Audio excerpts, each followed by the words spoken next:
পটলের ভর্তা তো আপনারা অনেক রকম খেয়েছেন, তবে আজকে আমি যেই ভর্তাটি বানাবো এইভাবে একবার বানিয়ে খেয়ে দেখবেন। অনেক টেস্টি বন্ধুরা, অনেক সাধারণ উপকরণ দিয়েই কিন্তু আমি এই ভর্তাটি বানাবো। আর আমি কিভাবে বানাবো চলুন আমার রান্নাবাটি চ্যানেলে আমি এটাকে বানিয়ে আপনাদের সামনে দেখাবো। হ্যালো এভরিওয়ান, আমি পুষ্পাঞ্জলি ও আমার রান্নাবাটি চ্যানেলে আপনাদেরকে অনেক অনেক স্বাগতম।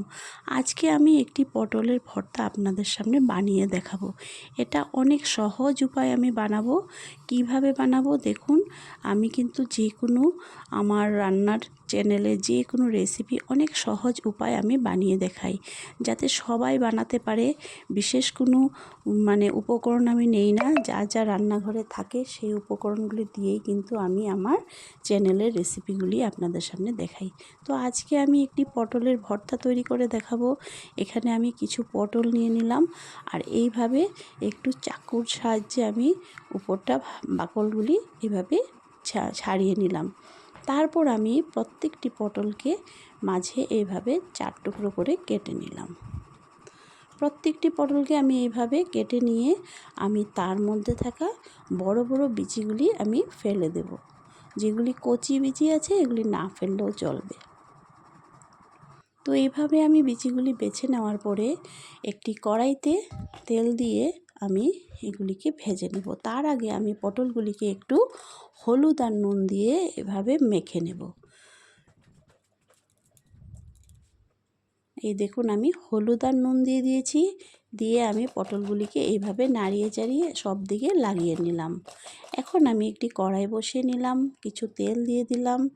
আর এগুলিকে আমি একবারে ভাজবো না, আধা আধা করে 2 ভাগে আমি এগুলিকে ভাজবো, যাতে প্রত্যেকটি পটল ভালোভাবে ভাজা হয়। তো আমার প্রথম ভাগ মোটামুটি ভাজা হয়ে গেছে। এই দেখুন, এখন আমি এগুলিকে নামিয়ে নেব একটি পাত্রে। এগুলিকে নামিয়ে আমি দ্বিতীয় ভাগটিও ভেজে নেব। এভাবে আপনারাও 2 বার ভেজে নেবেন যদি বেশি পটল থাকে, পটলের পরিমাণ অনুযায়ী এগুলিকে ভাজতে হবে।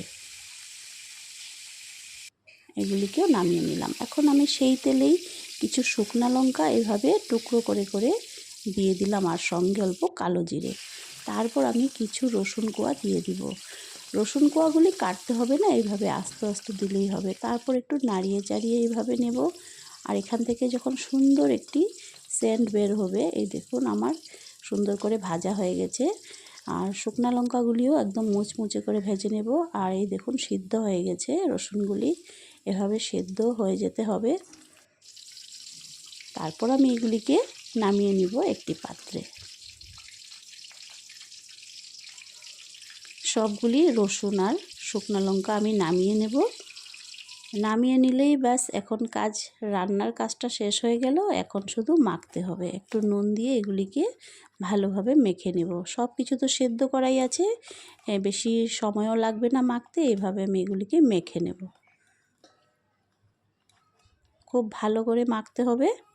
তারপর আমি এখানে কিছু পেঁয়াজ কুচি দিয়ে দিব, যেগুলি আমি আগে থেকেই কেটে রেখেছি। হাতের সাহায্যে এভাবে সবগুলি খুলে খুলে পেঁয়াজগুলিকে মেখে নিতে হবে। আর সঙ্গে কিছু কাঁচা লঙ্কাও দিয়ে দিব। আপনারা যদি বেশি ঝাল খেতে না চান তবে না দিলেও চলবে, কিন্তু ভর্তাতে একটু ঝাল হলেই বেশি টেস্ট লাগে, তাই আমি কিছু কাঁচা লঙ্কা দিয়ে দিলাম। এবার আমি ভেজে রাখা পটলগুলিও এখানে দিয়ে দিব। দিয়ে এবার আমি সব কিছু ভালো করে মিশিয়ে আমি এগুলিকে এইভাবে মেখে নেব।